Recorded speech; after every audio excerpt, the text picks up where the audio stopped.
¿Cómo están, estudiantes del noveno grado? Soy José López, tu profesor de Ciencias de la Naturaleza y de la Salud. No importa el lugar para estudiar, aprenderemos desde donde estemos. Hoy abordaremos un tema muy interesante, una de las características de ciertos grupos de seres vivos. Hablaremos de la reproducción sexual. Dentro de este tema estaremos hablando del concepto, las características de la reproducción sexual, los tipos de reproducción sexual, la reproducción en animales y vegetales, las ventajas y desventajas de la reproducción sexual.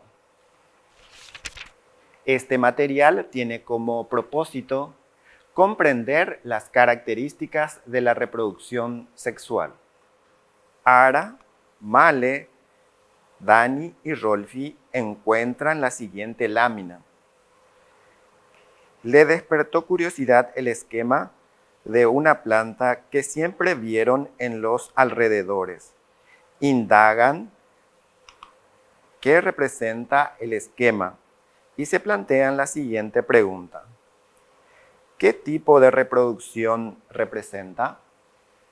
A continuación veremos el concepto de reproducción sexual.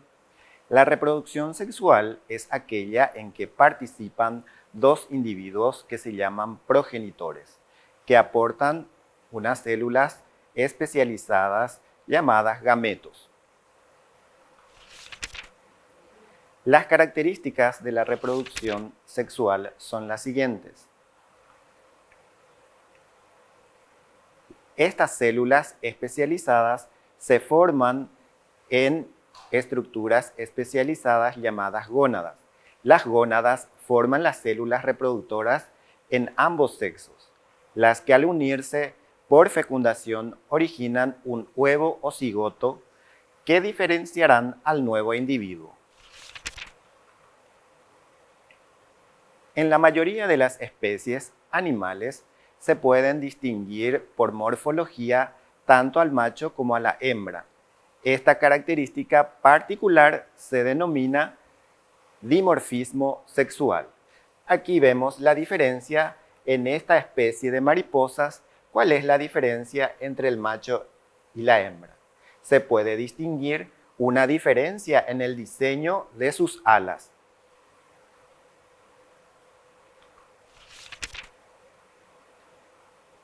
A continuación, analizaremos los tipos de reproducción sexual.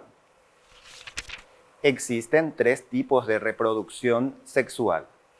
En la primera que veremos es la isogamia. Gamia viene de gametos y significa que ambos gametos son idénticos. En la anisogamia, el gameto femenino es más grande y lento que el masculino.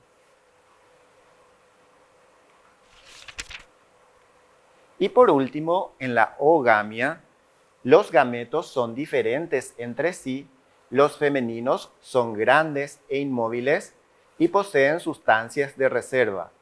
Los masculinos son de menor tamaño y se pueden desplazar. La reproducción en animales y en plantas. La reproducción sexual en los animales se caracteriza en que todos los organismos animales proceden de este tipo de reproducción y forman por unión de los gametos un huevo o cigoto, por la unión de los gametos del espermatozoide y del óvulo.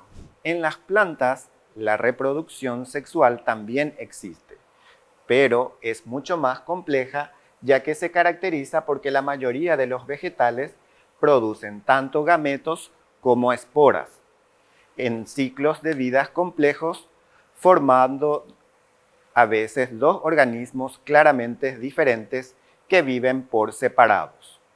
Y vemos que la reproducción En plantas, generalmente, el gameto masculino es representado por el polen producido en estructuras especializadas llamadas estambres. Y los óvulos se producen en estructuras femeninas u ovarios. Las plantas pueden tener ambas estructuras para la formación del polen y del ovario. Veamos las ventajas y desventajas de la reproducción sexual. En cuanto a las ventajas, originan descendientes con características variables, ya que los gametos proceden de ambos progenitores y tendrán las características de ambos cuando se formen el huevo o cigoto.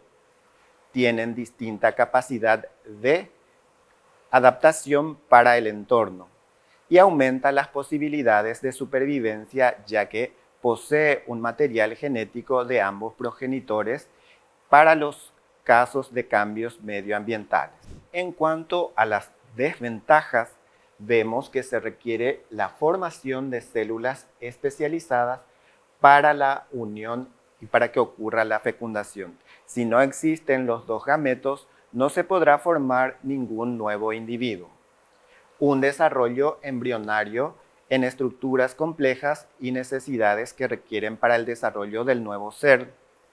También, tras el nacimiento de distintos seres vivos, requieren de cuidados especiales para la supervivencia.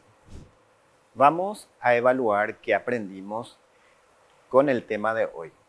Vamos a prestar atención a cada planteamiento que nos traen los ejercicios de evaluación. La primera actividad dice, marcamos con X la respuesta correcta.